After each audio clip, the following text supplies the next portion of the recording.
প্রিয় নেতৃবৃন্দ, 2 নম্বর কথা হলো, আজকে আমরা এসেছি 9টি ওয়ার্ডের কমিটি নিয়ে আলোচনা করতে, কর্মী সম্মেলন। এমন ব্যক্তিকে আমরা এই কমিটি আনবো যারা 5ই আগস্টের পূর্বে রাজপথে ছিল। 5ই আগস্টের পরে অনেক নেতা আছে, তাদের আমাদের প্রয়োজন নাই। আজকে যদি আমরা সেই খুনি আছি না, যখন আমাদের মনে মাথা চৌধুরী আছে, তাহলে সেই 5 তারিখের আগের নেতাদেরকে আমরা খুঁজে পাবো, 5 তারিখের পরে নেতাকে পাবো না। তা আমি ইউনিয়ন যুবদলের সভাপতি, সাধারণ সম্পাদক সহ যারা আছেন নেতৃত্বে, তাদেরকে আমি বলবো, আপনারা যে কমিটি গঠন করবেন, সেই কমিটি হতে হবে যারা 5 তারিখ আগে রাজপথে ছিল, তাদেরকে মূল্যায়ন করবেন, তাদেরকে প্রথম তারিখে রাখবেন। 5 তারিখের পরে যারা আসছে তাদেরকে আপনারা দ্বিতীয় সারিতে, তৃতীয় সারিতে রাখবেন। নাকি আপনারা একটি পূর্ণাঙ্গ কমিটি গঠন করবেন, 31 করেন অথবা 21 করেন, সর্বনিম্ন 21 সদস্য বিশিষ্ট। কোথায় ছিলেন 5 বছর?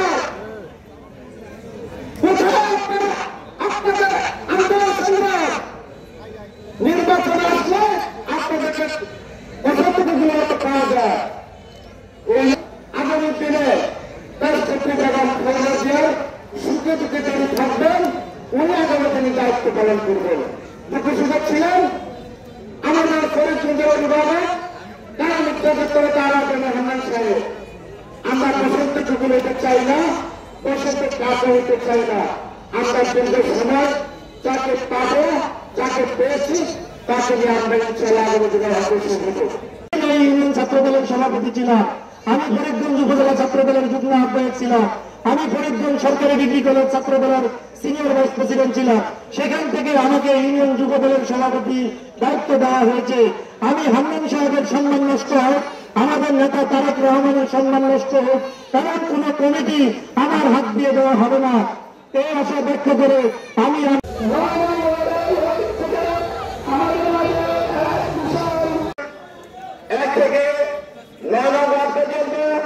যে কমিটি গঠনের নিয়ে কিন্তু আজকে আমাদের এই সম্মেলন। আমি আমাদের যে ফরিদগঞ্জ উপজেলা নেতৃবৃন্দ যারা আছেন, আমি এবং আমাদের ইউনিয়ন বিএনপির সেক্রেটারি এবং সাংগঠনিক সম্পাদক এবং এই ইউনিয়নের বিএনপির যারা বিগত দিনে জেল ভুলুন নির্যাতনের শিকার হয়েছেন, সকলের প্রতি আহ্বান এবং আমার একটা মত নিয়ে, আজকে আমরা 17 বছর ধরে নির্যাতিত হয়ে আজকে আমাদের এই সংঘর্ষে আমরা এই যুবদলের প্রোগ্রাম করতে এসেছি। দলের জন্য কারণ বিএনপি এমন একটা দল, এখানে লোকের কোনো অভাব নাই, এত কঠিন মুহূর্ত গেছে, তারপরে কিন্তু আমাদের দল ছেড়ে কেউ যায় নাই, সবাই জনের জন্য কাজ করেছে। যারা দলের জন্য কাজ করেছে, আমি আশা করবো তাদেরকে মূল্যায়ন করা হবে, তাদেরকে সঠিকভাবে যে যেটা প্রাপ্য তাকে সেই পদে প্রদান করা হোক। এবং আলহামদুলিল্লাহ আজকে দেখলাম সন্তোষপুরের গ্রামবাসী সব সন্তোষপুরের স্কুল মাঠ তারা বেড়ে উঠছে। সম্মানী সাথী বন্ধুগণ, আপনারা সকলেই জানেন, সকলেই দেখেছেন, আমরা যখন আন্দোলন সংগ্রামে ছিলাম তখন কতজন লোক আমরা ঘুরেছিলাম, আর 18 জন লোক এই আন্দোলন সংগ্রামে যাওয়া ছিল, আর তারা যখন আছে পূর্ণ তা ভাবনা ছিল।